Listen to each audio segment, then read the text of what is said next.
This is the future.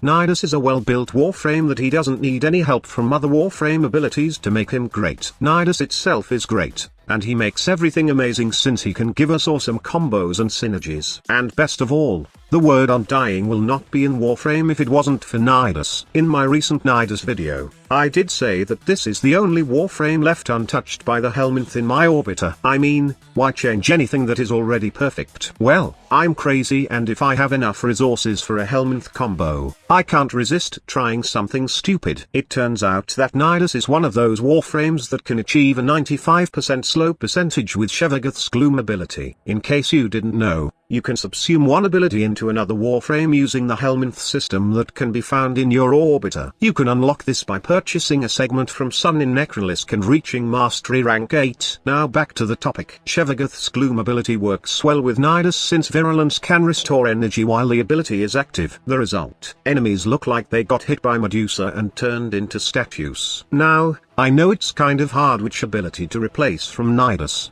but in my case, I did replace his third ability called Parasitic Link. For some, maybe they would prefer replacing his fourth ability Ravenous since Gloom can take care of the health regeneration. However, I find Parasitic Link less useful when Gloom is active since Nidus can achieve a 95% slow percentage, giving full crowd control in a wide area that you won't be needing any damage reduction at all. Also, subsuming Gloom into Nidus creates a different playstyle for this Warframe. Without the Helminth system, Nidus is more of a stationary tank and usually standing in one spot looking like the boss while grouping and killing enemies. With Gloom, you are more likely to move around, group enemies, cast Virulence to restore your energy, and maintain your Gloom ability. Now, this is the most problematic part about subsuming Gloom into Nidus. You can't have the best of both worlds for this combo since you can't have a high range with overextended and stretch in your build, while having both Blind Rage and Transient Fortitude plus the two Umbral mods. Don't get me wrong, as Gloom can be maintained using the Synth mod trick plus Equilibrium and Arcane Energize in your setup. However, I'm pretty sure that most of you will not agree with the insane energy drain. The build is more of a high-risk, high-reward build, and I know some of you want to play safe, especially against high-level enemies. Not to mention that having a high range is not advisable in survival runs since it will slow down the enemy flow, and we all know that enemies should come faster so we can kill them faster. So, the build I'm proposing for this Gloom setup is a full Umbral build plus the Transient Fortitude mod to gain 247% power strength. The rest of the power strength will come from growing power to gain the 95% slow percentage from Gloom. And for this build, I decided to just go with both Augur Reach and Stretch.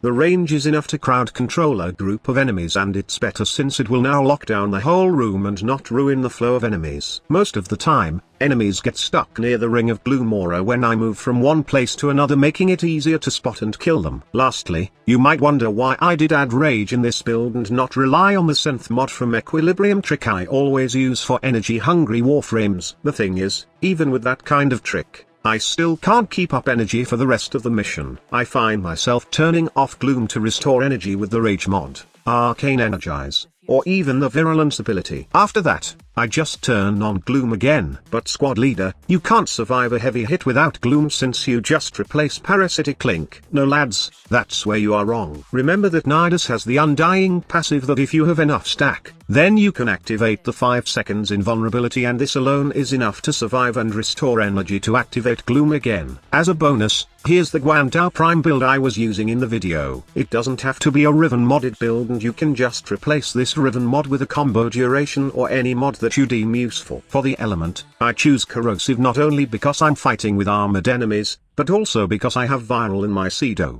making it redundant to use a Viral build on my melee weapon since Cedo got a very high chance of proccing the status, and it stacks really fast, especially when enemies are trapping your lava ability. Okay, before I let you leave this video, I would just like to say that I am not asking you to replace the normal build you always use with your Nidus with this Gloom combo. I still strongly believe that Nidus is better without the Helminth system, as his abilities are already great. This Gloom combo is more suitable for those who got bored from the usual Nidus meta and would want something new to try. It does give a different play style for Nidus, but I know that you won't touch your infested god. In the end, I am just sharing in this video how a Gloom Nidus would look like, and how good it is in a real mission. It's still your choice if you want to play it or not. I hope that you find the video informative and entertaining. For more Warframe guides, go hit that subscribe button so you get notified once we put up another Warframe video. Also, please don't forget to like this video if you enjoyed watching it and leave a comment down below if you have something to say about this Nidus Gloom combo. Thank you so much for watching. Squad Leader signing off.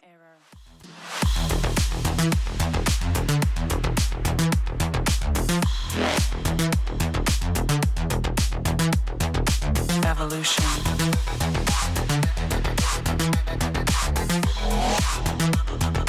This is the future.